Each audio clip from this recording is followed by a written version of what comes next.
प्यारा बाबा, मीठा बाबा, अच्छा बाबा। अव्यक्त वाणी 5 मई 1977। प्यारे बाप दादा ने कहा, लौकिक रीति से जीवन में बचपन का समय, स्टडी का समय अपने प्रति होता है। उसके बाद रचना के प्रति समय होता है, अर्थात दूसरों के प्रति जिम्मेवारी का समय होता है। अलौकिक जीवन में भी पहले स्वयं को परिपक्व करने का पुरुषार्थ किया। अब विश्व कल्याणकारी बन विश्व की आत्माओं के प्रति व अपने निजी परिवार के प्रति, विश्व की सर्व आत्माएं आपका परिवार है, क्योंकि बेहद के बाप के बच्चे हो तो बेहद के परिवार के हो, तो अपने परिवार प्रति रहम नहीं आता। तो अभी रहम दिल बनो, मास्टर रचता बनो,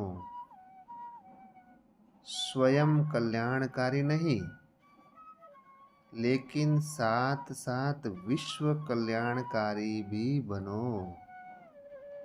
अपने जमा की हुई शक्तियों व ज्ञान के खजानों को मास्टर ज्ञान सूर्य बन वृत्ति, दृष्टि और स्मृति के अर्थात शुभ भावना के श्रेष्ठ संकल्प द्वारा अपने जीवन में गुणों की धारणाओं द्वारा इन सब साधनों की किरणों द्वारा अशांति को मिटाओ। जैसे सूर्य एक स्थान पर होते हुए भी अपने किरणों द्वारा चारों ओर का अंधकार दूर करता है, ऐसे मास्टर ज्ञान सूर्य बन दुखी आत्माओं पर रहम करो। बाप समान सर्व शक्तियों का अधिकारी मास्टर सर्वशक्तिवान हूँ, इस स्मृति को बार बार रिवाइज और रियलाइज करो।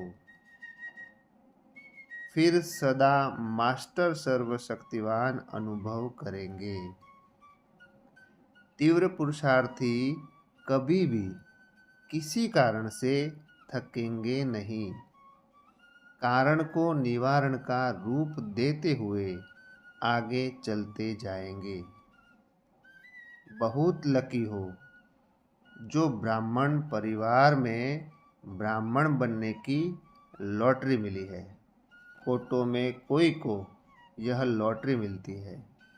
कुछ भी हो, क्या भी सामने आए, लेकिन रुकना नहीं है, हटना नहीं है, मंजिल को पाना ही है।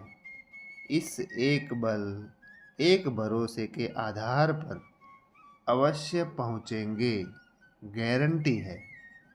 दृढ़ संकल्प बच्चों का और पहुँचाना बाप का काम। 5 मई 1977। प्यारे बाबा ने हम बच्चों को कितने अच्छे अच्छे ज्ञान रत्नों से हमको सजाया है। हम सब बहुत भाग्यशाली है कि ऐसा अमूल्य ज्ञान प्यारे परम पिता परमात्मा ने हमको डायरेक्ट दिया। हम बच्चों को चुन करके बाबा लाया। हम कितने भाग्यशाली हैं, बहुत भाग्यशाली हैं। आइए समझते हैं बाबा के महावाक्यों को। बाबा कह रहे हैं कि जैसे लौकिक बचपन में जो स्टडी का समय होता है वो अपने लिए होता है, अपने प्रति होता है। फिर उसके बाद पढ़ाई पढ़ ली। पढ़ाई के बाद जब आपको नौकरी या बिजनेस आपने शुरू किया, फिर वो सारी जो भी प्राप्तियां हैं वो फिर अपने परिवार के लिए होती है। पढ़ाई का समय अपने लिए होता है, और पढ़ाई के बाद जब हमको प्रारब्ध मिलती है, वो हम पूरे परिवार में बांटते हैं। जैसे एक गृहस्थी होता है, जब तक पढ़ाई पढ़ा तब तक पूरा समय अपने ले दिया, फिर बाद में जब प्रारब्ध भोगने का समय आता है तो सब कुछ अपने परिवार में बांटता है। वैसे ही बाबा कहते हैं अलौकिक जीवन यानी ब्राह्मण जीवन, देवी परिवार का जीवन में भी यही सिस्टम है।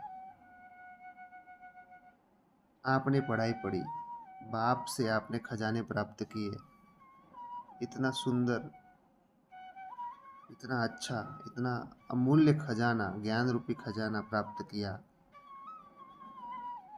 तो जब तक हमने पढ़ाई पढ़ी, सब कुछ समझा बाबा को, ज्ञान को, तब तक हमारे लिए था। फिर उसके बाद बाबा बोल रहे हैं कि अब आप इस खजाने को पूरे विश्व में बांटो, क्योंकि पूरा विश्व आपका परिवार है। आप बेहद के बाप के बच्चे हो, तो बेहद माना पूरा विश्व, बेहद माना आत्मा, बेहद माना आत्मा, बेहद के बच्चे माना आत्मा बच्चे, बेहद का बाप माना आत्माओं का बाप। तो हम बेहद के बच्चे माना अगर आप आत्मा बच्चे हैं, तो पूरी संसार की जो आत्माएं हैं वो भी हमारे भाई हैं। तो बाबा कह रहे हैं कि बेहद के परिवार के हो आप, तो अभी आपको उनके पर रहम करना है, माना पूरे संसार के ऊपर रहम करना है। क्या रहम करना है? रहम का मतलब होता है कि जो बाबा ने खजाना हमको दिया है, उस खजाने को पूरे विश्व में बांटना, इस ज्ञान को पूरे विश्व तक पहुंचाना। तो बाबा कहते हैं कि उनके प्रति रहम करो, मास्टर रचता बनो। सिर्फ स्वयं कल्याणकारी नहीं, पर साथ साथ विश्व कल्याणकारी भी बनो। स्व कल्याणी भी बनो और साथ में विश्व कल्याणी भी बनो। ऐसा नहीं कि मैं संपूर्ण बन जाऊंगा या मैं आत्मा पूरा ज्ञान उठा लूंगी, पूरी धारणा पे आ जाऊंगी, तब मैं विश्व कल्याण करूंगा। नहीं, बाबा बोल रहे हैं स्वयं कल्याणकारी ही नहीं, साथ साथ विश्व कल्याणकारी बनो। दोनों साथ में चले, अपना भी कल्याण करते रहो और इस ज्ञान के द्वारा औरों का भी कल्याण करते रहो। फिर बाबा कह रहे हैं अपने जमा की हुई शक्तियों व ज्ञान के खजाने को मास्टर ज्ञान सूर्य बन वृत्ति, दृष्टि और स्मृति के अर्थात शुभ भावना के श्रेष्ठ संकल्प द्वारा अपने जीवन में गुणों की धारणाओं द्वारा इन सब साधनों की किरणों द्वारा अशांति को मिटाओ। कैसे कैसे अशांति को मिटाना है?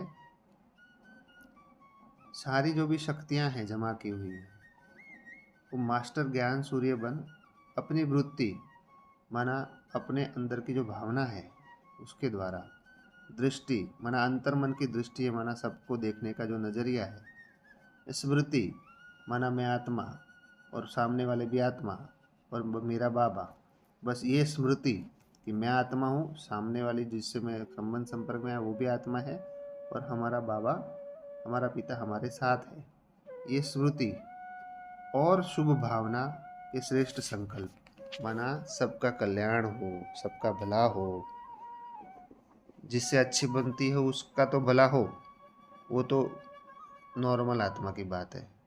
पर जिससे आपकी नहीं बनती हो, जो आपसे विपरीत हो, उनका भी भला सोचना, ये है बेहद के बच्चों की निशानी। तो भला माना सबका भला, सबका माना सबका।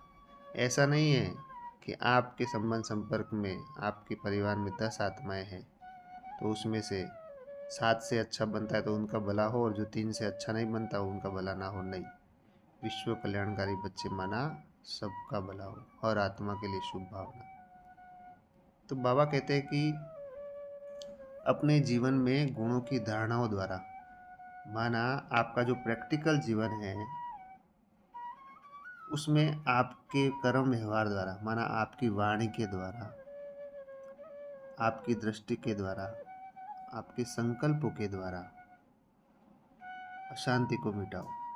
माना प्रैक्टिकल रूप में, माना हमारी जो बाबा ने धारणाएं बताई है, कौन सी धारणा? मुख्य धारणा क्या है? मुख्य धारणा है अपने को आत्मा समझना, दूसरों को आत्मा देखना। मुख्य धारणा है आत्मा समझकर बाबा को याद करना। मुख्य धारणा है सबको सुख देना। मुख्य धारणा है सबको प्रेम देना। मुख्य धारणा है सबको बाबा का बनाना, बाबा का परिचय देना। ये मुख्य धारणा है।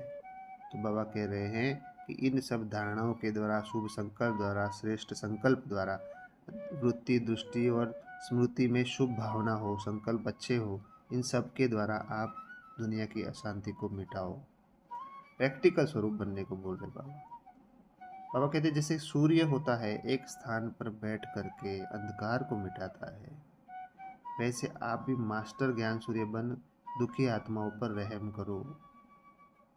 रहम करने का मतलब ये होता है कि सबके लिए शुभ सोचना, सबको बाबा का परिचय देना, बाबा का बनाना, ये होता है रहम करना। और रहम करना हो गया रोज पृथ्वी के ग्लोब के ऊपर सर्च लाइट देना, क्योंकि सारा संसार दुखी है और बाबा से ली हुई किरणें, बाबा से ली हुई लाइट जब हम पूरी दुनिया को देते हैं तो पूरी दुनिया दुख में से सुख में परिवर्तन होती है। फिर आगे बाबा कहते हैं, बाप समान सर्व शक्तियों का अधिकारी मास्टर सर्वशक्तिवान हूँ। इस स्मृति को बार बार रिवाइज और रियलाइज करो। बाबा की जो भी शक्तियाँ हैं उसका मैं अधिकारी हूँ। बाबा की कौन सी शक्तियाँ हैं? बाबा सबको समा लेता है, सबसे प्रेम करता है, सबको सुख देता है, सबको आनंद देता है, सबको ज्ञान देता है। ये जो 7 गुण हैं बाबा का, वो बाबा की शक्तियाँ हैं। और उस 7 गुण को प्रैक्टिकल जीवन में उतार देना, बार बार स्मृति स्वरूप बन जाना, इस 7 गुणों के स्मृति स्वरूप बन जाना, तो उसको कहेंगे रिवाइज किया और रियलाइज किया। फिर सदा मास्टर सर्वशक्तिवान अनुभव करेंगे। अगर ऐसे हम अनुभव करते हैं, 7 गुणों को बार बार याद करते हैं, उसको इमर्ज रखते हैं और उसको प्रैक्टिकल जीवन में कर्म व्यवहार में अप्लाई करते हैं, तो बाबा कहते हैं कि अनुभव करेंगे कि मैं मास्टर सर्वशक्तिवान हूँ। फिर बाबा ने कहा कि तीव्र पुरुषार्थी जो होते हैं वो किसी भी कारण से थकते नहीं हैं, और जो भी थकने का कारण है उसको निवारण में परिवर्तन कर देते हैं। बाबा कह रहे कि आप बहुत लकी हो जो आप ब्राह्मण परिवार में ब्राह्मण बनने की लॉटरी मिली है। दुनिया की करोड़ों आत्माओं में से कोई आत्मा को ब्राह्मण बनने की लॉटरी मिलती है। तो इसलिए कुछ भी हो, कुछ भी सामने आए, पर हटना नहीं है, मंजिल को पाना है। ये किसी भी व्यक्ति, वस्तु व वैभव के कारण हम बाबा से दूर ना हो, बाबा के ज्ञान से दूर ना हो। वर्तमान में बाबा जिस रूप में पाठ बजा रहा है वहाँ से हम दूर ना हो, और फिर बाबा के साथ साथ चलते चलते मंजिल को पाए। एक बल एक भरोसा, माना एक पे पूरा भरोसा, बाबा हमारे साथ है, बाबा की शक्ति हमारे साथ है। बस एक बल एक भरोसे के साथ हम अवश्य पहुँचेंगे। बाबा कहते हैं गारंटी है। अगर मन बुद्धि में एक बाबा है तो गारंटी है आप मंजिल पर अवश्य पहुँचेंगे। बाबा कहते हैं कि दृढ़ संकल्प आप करो, पहुँचाना बाप का काम है। आप संकल्प रखो कि बस मेरा बाबा मेरा संसार है, सब कुछ मेरा बाबा करा रहा है। जो भी हमसे सेवाएं हो रही है, जो भी हम करते हैं, वो हम बस निमित्त मात्र हैं। कराने वाला प्यारा बाबा है। मन बुद्धि में सिर्फ मेरा बाबा चलता रहे। और दृढ़ संकल्प कौन सा? चाहे कुछ भी हो जाए, मुझे बाप के कार्य को और बाप को छोड़ना नहीं है। किसी भी व्यक्ति के कारण, किसी भी वस्तु के कारण, किसी भी वैभव के कारण मुझे मेरे बाबा को और बाबा के कार्य को छोड़ना नहीं है। ऐसा दृढ़ संकल्प रखो तो मंजिल तक पहुंचाना काम बाप का है। परीक्षाएं आएंगी, माया आएंगी, ऊपर नीचे होंगे, सब कुछ होगा, पर उससे घबराना नहीं है, क्योंकि सर्वशक्तिमान बाबा हमारे साथ है। जब खिवैया इतना बड़ा हमारे साथ है, तो जो सत्य की नाव है वो हिलती डुलती जरूर है, परंतु डूब नहीं सकती, बाबा ने कहा। इसलिए निरंतर अंतर्मन में, दिल में मेरा बाबा के गीत चलते रहे, अजप अजाप चलता रहे, और निरंतर बाबा को याद करते रहे, बाबा से बात करते रहे। निरंतर जो संकल्पों में माया के संकल्प और बाप के संकल्प दोनों को पहचानते रहे कि माया का संकल्प कौन सा है और बाप कौन सा संकल्प दे रहे हैं। दोनों को पहचानते परखते हुए बाबा के यानी अंतरात्मा की आवाज़ को सुनते जाइए और बाबा की आवाज़ को सुनते जाइए। बस सफलता हुई पड़ी है। बस बाबा साथ है तो सब कुछ हुआ ही पड़ा है। मेरा बाबा, प्यारा बाबा, मीठा बाबा, अच्छा बाबा। ओ